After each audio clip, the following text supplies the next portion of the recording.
পৃথিবীর অন্যতম শক্তিধর বাহিনীর সদস্য, হাত ভর্তি অস্ত্র, শরীর ঢাকা আধুনিক সামরিক গিয়ারে, চোখে ঠান্ডা নিষ্ঠুরতা।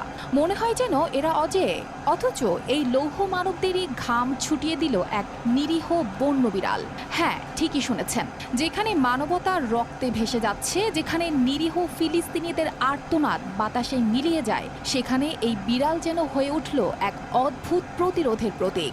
মুসলিম বিশ্ব যেখানে ক্ষমতার চেয়ার আঁকড়ে পড়ে আছে, মুখে তালা আর অন্তরে ভীরুতা, সেখানে এই পশুটাই দেখিয়ে দিল কিভাবে দাঁড়িয়ে যেতে হয় অন্যায়ের মুখোমুখি।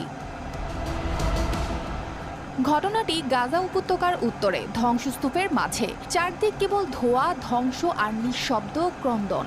ইসরায়েলি সেনারা টহলে ব্যস্ত, চোখে অদৃশ্য শত্রুর খোঁজ। ঠিক তখনই এক ছায়া যেন ছুটে আসে ধ্বংসস্তূপের আড়াল থেকে, এক বুনো বিড়াল।